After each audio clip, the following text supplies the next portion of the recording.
Coordination compound, I have explained what is meant by double salt and coordination compound. Then in second video I have explained the Werner's experiment, and now in this third video I am going to explain the Werner's theory of coordination compound.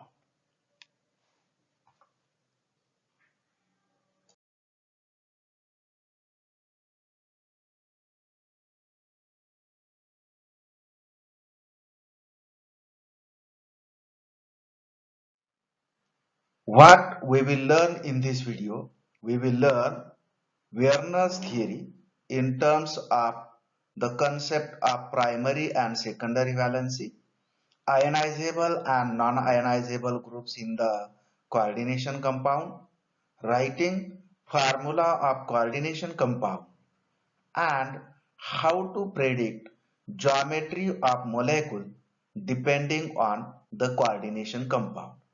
These are the four basic points on which Werner explained his concept of coordination compound, and it is famous as Werner's theory of coordination compound.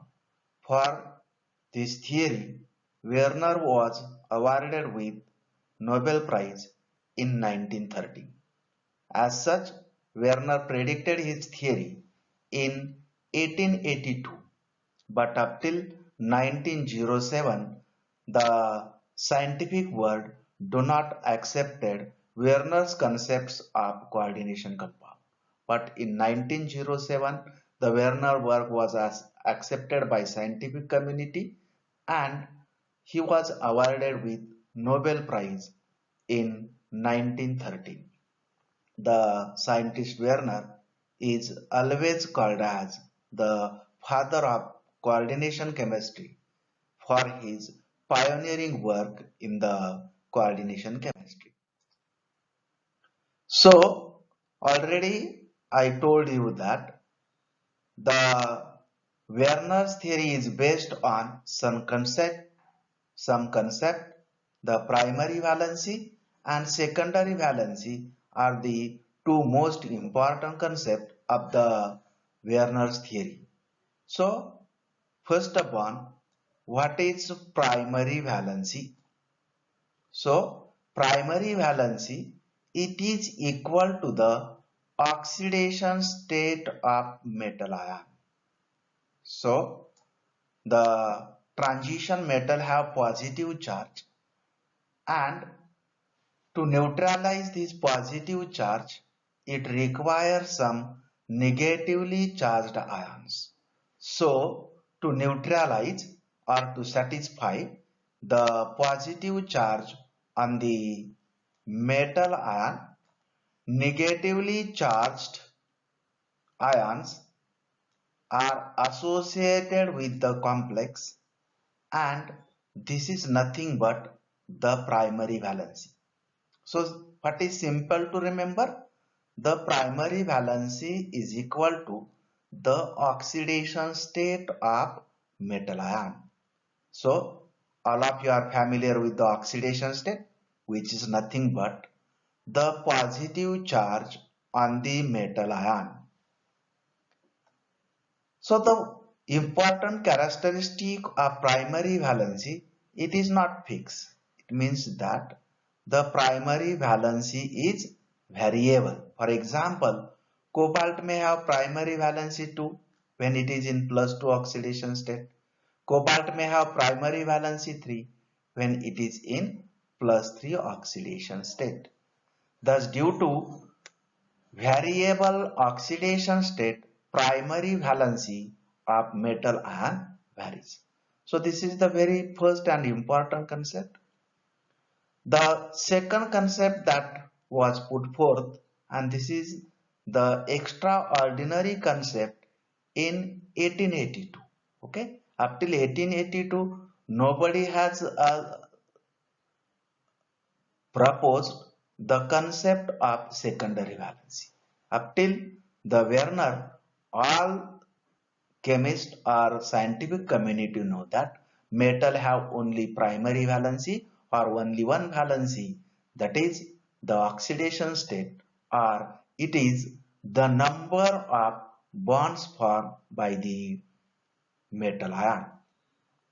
So secondary valency, what is the concept? Secondary valency is nothing but number of non-ionizable chemical species. Okay, so what is meant by the chemical species? They may be negative ion, they may be neutral molecule, or they may be positive ion. So number of non-ionizable chemical species associated with metal ion in coordination complex is the secondary valency. So in Werner's experiment, we have seen the concept of ionizable and non-ionizable group. So non-ionizable groups in the coordination compound are is the secondary valency of the metal ion. So what are the characteristics of the secondary valency and what are the examples? So the characteristic is that secondary valency is fixed. Secondary valency is fixed and it is non-ionizable. Primary valency is variable and it is not fixed. It is not fixed. So variable means it is not fixed. But secondary valency is fixed, and if you've seen the example, so series of compound that Werner synthesized, COCl3 thrice NH3, COCl3 4NH3, COCl3 5NH3, COCl3 6NH3. In all these compound, secondary valency of cobalt is 6. Secondary valency of cobalt is 6. So in all these cases, the primary valency is +3 as cobalt have +3 oxidation state. So the complex may have negatively charged, positively charged or neutral species. Among that, if you seen negatively charged ions, they satisfy primary valency and they may also satisfy secondary valency of the metal ion. This is the important characteristic. The negative ions are required to satisfy the primary valency. Okay, there is no doubt. So only negative charged ions can satisfy primary valency. But along with primary valency, they can also satisfy secondary valency. So the negatively charged ions, they may be ionizable, only satisfying primary valency, or they may be non-ionizable, and non-ionizable satisfy primary as well as secondary valency of the coordination compound.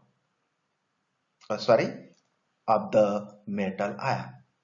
So we have example COCl3 thrice NH3.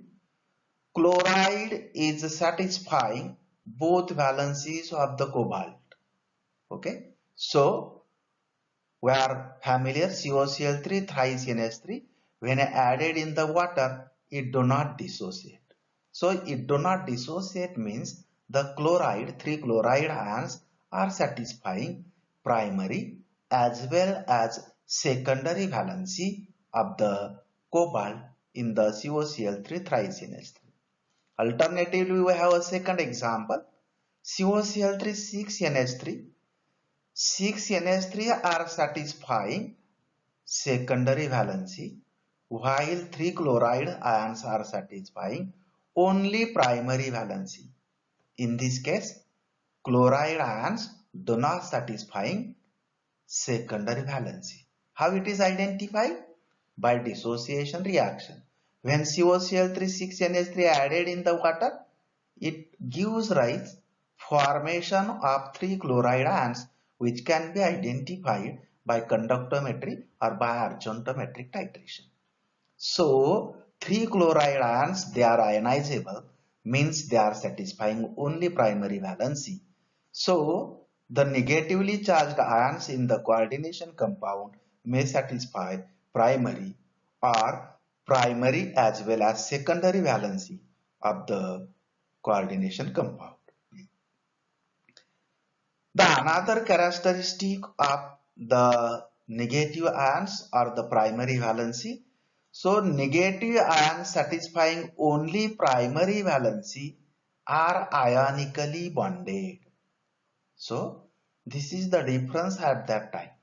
Okay. In 1882, this is the prediction by the Werner, and again this prediction at that time is the extraordinary, that the ions satisfying only primary valency are ionically bonded and only they can dissociate in the solution state, while the ions satisfying secondary valency, and now we are calling them as a ligand, they do not dissociate in the aqueous solution.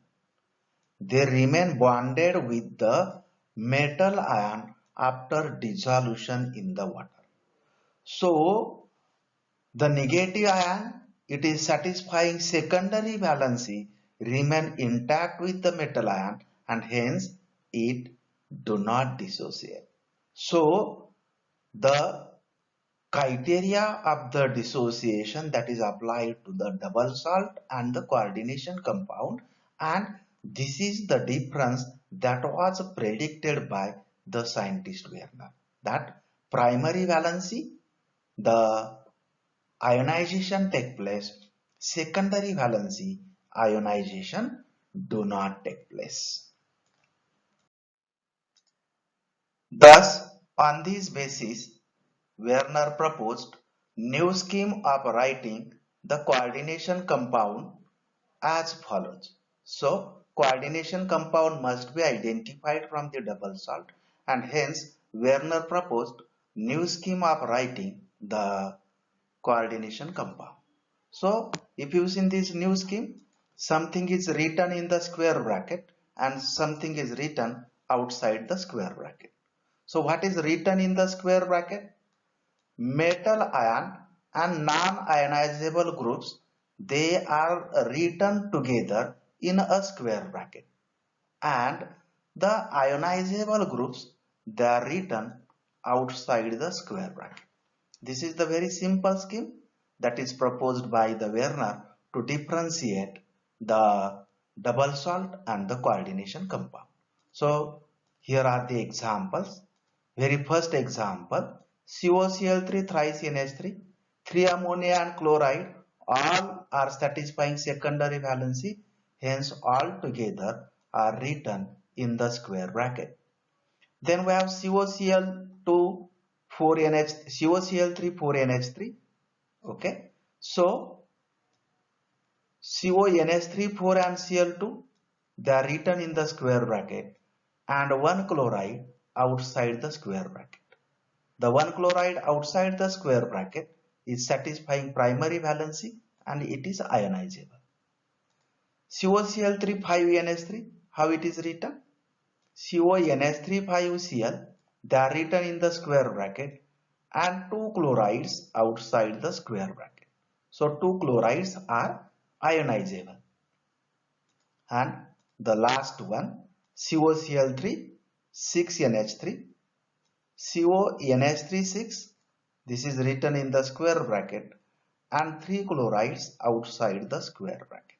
Okay, so three chlorides, they are satisfying the primary valency or they are ionically bonded, so they are written outside the square bracket. So this is the new scheme proposed by Werner, and this helps us to differentiate the coordination compound from the double salt. The another definition that was given by the Werner is the complex ion. What is meant by complex ion or the complex only? So metal and ligand together. So what is meant by ligand?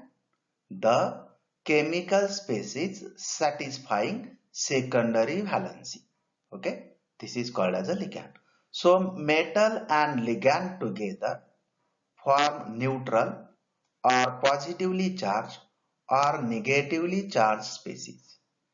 If it is neutral species, it is called as a complex. Okay, it is called as a coordination complex. While if it is charged species, negatively charged or positively charged, it is called as a complex ion. Okay, so the first time definition of complex ion was given by the scientist Werner. So we have example COCl3 NH3 thrice. This is the neutral complex or complex molecule. Why? Since there is no charge on the coordination compound. If you see COCl3 NH36, 3 plus charge is present on this chemical species. And as 3 plus charge is there, this is positively charged complex ion. So it is complex ion. COCl3 NH3 thrice is the neutral or complex molecule, while CONH3 thrice 6 3 plus is the positively charged complex ion. The most important thing that Werner has predicted at that time, that is secondary valency is directional. Secondary valency is directional. What it means? The ligands, that is the chemical species satisfying secondary valency, are oriented at specific direction in the space around the central metal ion. That ligand is not oriented arbitrarily around the central metal ion, but it has definite orientation, and this gives rise definite structure or definite geometry to the complex or to the complex ion. So here example we have. So here we can see COCl3 NH3 thrice. So if you see the purple colored ball, they represent the ammonia molecules, while green colored ball, they represent the ammonia molecules. So if you see the complex, if you see these 1, 2, 3 and 4, they are in the square plane, in the horizontal plane, while this one, purple one, and this green one, they are along the vertical axis, and that gives rise octahedral geometry to the complex. So if you see the geometry of COCl3 NH3 thrice is octahedral. So the species satisfying secondary valency, they have definite geometry. So if you see CONH36Cl3, what will be the geometry? All ammonia satisfying the secondary valency, they have octahedral structure. So if you see in the inner core, 6 ammonia around the cobalt, they have the octahedral structure. And if you see this transparent faint pink color sphere I have shown, it represents the sphere formed by +3 charge of the cobalt ion. And these 3 chloride ion, green one, 1, 2 and 3, they are associated with the positively charged sphere of the cobalt ion. So these chloride ions, they do not have definite orientation in the space. They are arbitrarily associated with the CONH36 octahedral species. So in this diagram, this is again shown systematically. So cobalt and ammonia together, we have the octahedral geometry, and 3 chloride ions, they are ionically bonded to these positively charged chemical species.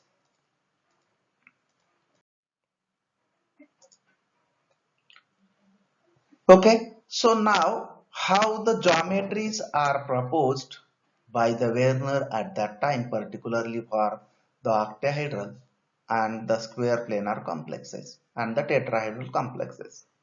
So we have an example of CONH3 for Cl2. Okay, Cl2. This is the complex ion. So we have the 6 group. They are bonded to the central cobalt ion, and we have to decide what will be the arrangement of these 6 chemical species around central cobalt. So the 3 arrangements are possible. Very first arrangement is hexagonal planar. Okay, hexagonal planar arrangement, and I have shown here hexagonal planar arrangement of 2 chloride and 4 ammonia molecule around the cobalt. So if such a structure is there, then 3 isomers are possible for the complex CONH3,4Cl2, and these 3 isomers are shown here. This is second one and the third one. 3 isomers are possible. The another geometry that is possible is the prismatic geometry.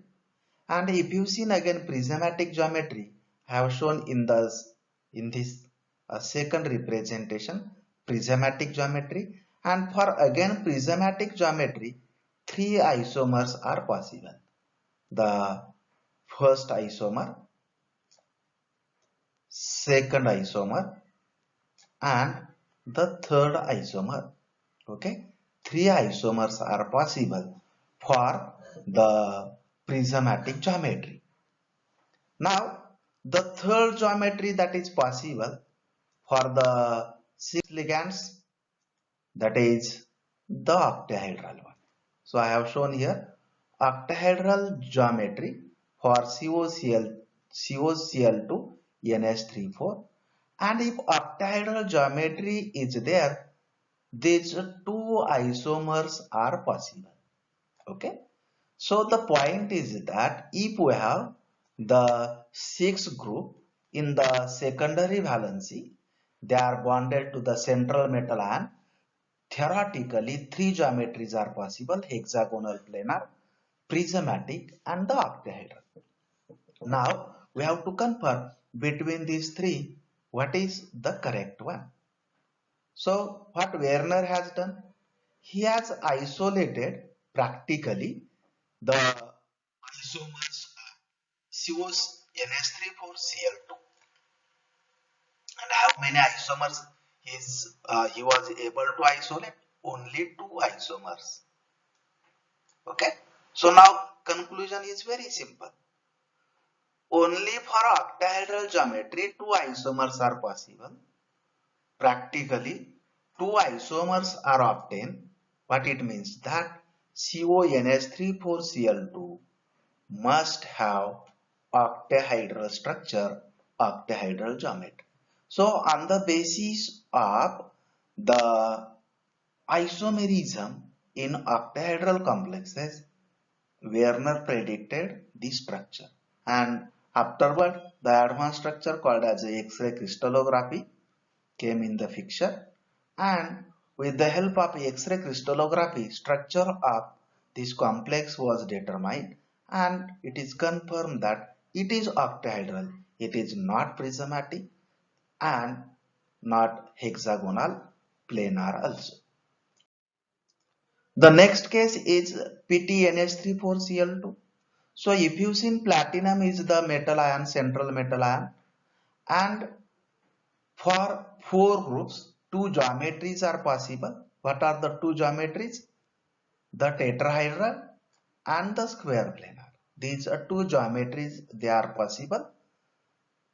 So the same strategy was utilized by the Werner, that he has isolated different isomers of PTNH3 twice Cl2, and again he was able to isolate 2 isomers. Okay, he was able to isolate two isomers. Okay, so if structure is tetrahedral, only one isomer is possible. So we have tetrahedral geometry is like this, and with this geometry, okay, only one isomer is possible. So easily you can rule out the tetrahedral geometry is not possible for PTNH3 twice Cl2 complex. Then we have the square planar geometry, and how many isomers are possible? These two, the first one and the second one. Two isomers are possible. Practically he has isolated two isomers, and hence Werner concluded that PTNH3 twice Cl2 must have square planar geometry and it must not have the tetrahedral geometry. So if you've seen the Werner's theory, the very simple concept were proposed at that time: primary valency, secondary valency. Ions satisfying primary valency only are ionizable. Ions satisfying secondary valency, they are non-ionizable. And we can write down the structure of the formula of coordination compound differently than that of the double salt. Okay, differently than that of the double salt. So by writing the molecular formula, you can differentiate between the coordination compound and the double salt. And lastly, depending on isomerism, he predicted the geometries of the complexes having the 6 coordination number or the 6 secondary valency and the 4 secondary valency. Okay, so we'll stop here for this video. In the next video, I will explain the basic terms in the coordination chemistry. So see you in the next video.